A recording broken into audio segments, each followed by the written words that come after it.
किसान आंदोलन को फिलहाल ऑक्सीजन देने की कोशिश करते नजर आ रहे हैं हरियाणा के पूर्व मुख्यमंत्री और इनेलो सुप्रीमो ओम प्रकाश चौटाला। और वो किसानों के बीच जींद पहुंचे, लेकिन यहां पर किसानों ने उनको बोलने के लिए माइक नहीं दिया। किसान आंदोलन को दमदार करने की अपनी तरफ से कोशिश कर रहे हैं और जींद पहुंचे थे। किसानों के धरने पर पूर्व मुख्यमंत्री ओम प्रकाश चौटाला माइक मांगते रहे। किसानों ने उन्हें बोलने का मौका नहीं दिया। किसान ये कह रहे हैं कि ये हम राजनीतिक लोगों से दूर रख रहे हैं अपने इस आंदोलन को। आप सुनिए, देखिए क्या हुआ।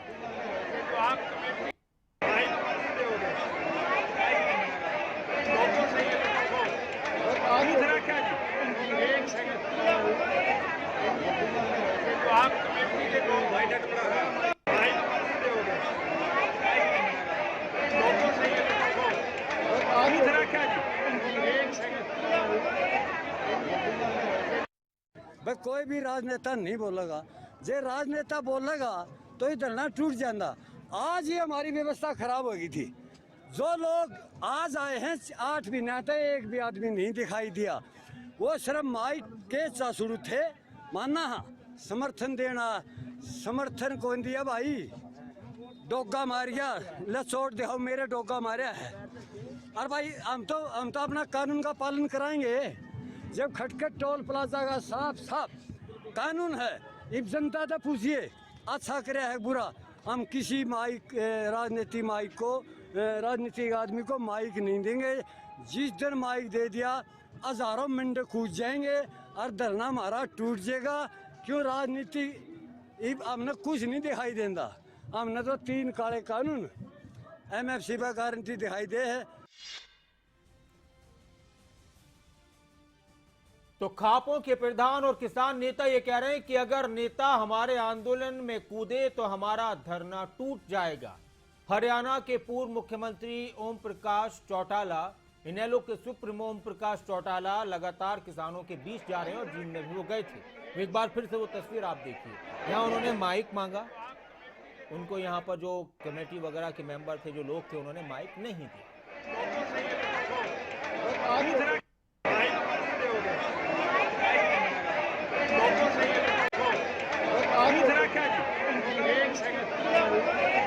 एक सेकंड के लिए भी उन्होंने माइक मांगा था, लेकिन 1 सेकंड के लिए भी उनको माइक नहीं दिया। हालांकि ओम प्रकाश चौटाला कह चुके हैं कि वो किसानों के बीच जाएंगे। कल भी उनका एक बड़ा बयान आया था कि जल्दी आंदोलन खत्म होगा, सरकार घिर रही है कृषि कानूनों पर।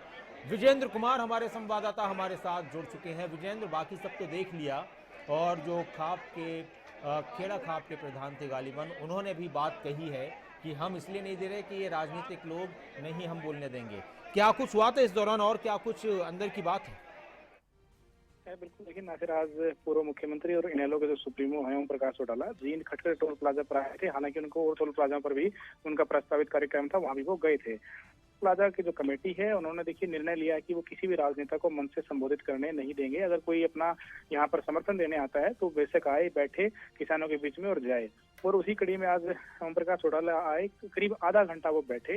हालांकि वो शुरू से ही उनके जो समर्थक थे ये मांग कर रहे थे कि कुछ जो किसानों के पक्ष में ये 2 शब्द कहेंगे उनको बोलने का मौका दिया जाए, लेकिन बार बार टोल प्लाजा की जो कमेटी है वो मना करती रही। हालांकि कुछ आवाजें उनके समर्थन में उठती रही, लेकिन किसानों ने साफ तौर पर मंच से उनके सामने ही स्पष्ट कर दिया इस दौरान विजेंद्र ऐसा भी कुछ हुआ कि वहां जाहिर सी बात है कि ओम प्रकाश चौटाला, उनके भी काफी समर्थक पहुंचे होंगे, वहीं किसान भी होंगे, तो क्या किसी तरह की थोड़ी नोकझोंक टकराव जैसी स्थिति भी हुई? देखिए, वहां पर असमंजस की स्थिति बनी हुई थी, थोड़ा सा तनाव भी हुआ, लेकिन स्थिति संभली क्योंकि जो किसान जो नेता हैं उन्होंने ये बिल्कुल जब आखिर में ओम प्रकाश चौटाला के सामने ये हाथ जोड़कर ये बिल्कुल स्पष्ट कर दिया कि वो जो समर्थन देने आए हैं उनका स्वागत है, तहे दिल से उनका धन्यवाद करते हैं, लेकिन ये उनका एक सिस्टम है, व्यवस्था है कि यहाँ किसी राजनेता को मंच नहीं देंगे। और हालांकि इस दौरान ओम प्रकाश चौटाला काफी नाराज भी दिखे, और जब उन्होंने माइक मांगा, माइक नहीं दिया गया, तो उन्होंने कहा कि वो सिर्फ राम राम नमस्ते करना चाहते हैं, लेकिन उसके बावजूद भी उन्होंने माइक नहीं दिया, तो उन्होंने राम राम और जो नमस्ते होती है वो तक नहीं की। और उनके जो पोते अभय सिंह चौटाला के जो बड़े बेटे हैं करण सिंह चौटाला, वो उनको पकड़े हुए थे और उनको काफी देर तक खड़े भी रखा गया, लेकिन फिर वो उनके साथ में निकल गए। लेकिन उन्होंने ना तो राम राम ना नमस्ते किया, ना उनको किसानों ने मंच से संबोधित करने दिया। तो काफी असमंजस की स्थिति यहाँ पर देखने को मिली। हालांकि इनसे पहले काफी राजनेता यहाँ पर आए हैं, दीपेंद्र हुड्डा आए हैं, रणदीप सिंह सुरजेवाला आए हैं और कई बड़े बड़े नेता यहाँ पर आए हैं। वो आए हैं, बैठे हैं, समर्थन दिया गए हैं, लेकिन ओम प्रकाश चौटाला ने कहा था कि वो समर्थन में अच्छा विजेंद्र, एक बात और बताएं, क्या इससे पहले किसी नेता को बोलने दिया गया या नहीं दिया गया? देखिए, अभी तक किसी भी राजनेता को मन से संबोधित करने नहीं दिया गया है। मैंने बताया कि जैसे जो भी राजनेता यहाँ पर आए, समर्थन दिया और उनके बीच में बैठे, मंच से उनको कोई भी संबोधन उनका नहीं हुआ, संबोधित उनको नहीं करने दिया। इसी कड़ी में उन्होंने, किसानों ने कहा है कि अगर राजनेताओं को बोलने का मौका यहाँ से दिया गया तो फिर जो है वो सिस्टम जो है, व्यवस्था है, वो खराब हो जाएगी। हालांकि जो अगला जो टोल प्लाजा है, बद्दोवाल टोल प्लाजा, वहाँ उन्होंने संबोधित भी किया, किसानों से बातचीत भी की, तो लेकिन इस टोल प्लाजा पे उनके साथ ये वाकया हुआ यहाँ पर। शुक्रिया तमाम बातचीत के लिए और इस पूरी जानकारी के लिए विजेंद्र। ओम प्रकाश चौटाला माइक मांगते रहे, उन्होंने कहा कि राम राम करने दीजिए, नमस्कार करने दीजिए, लेकिन जो टोल पर किसानों का धरना चल रहा है वहां के जो कर्ता धर्ता हैं, उन्होंने कहा कि माइक नहीं देंगे, हम किसी भी नेता को नहीं दे रहे। और इस दौरान वो थोड़े से नाराज भी हुए, लेकिन आखिरकार फिर वो वहां से चले गए।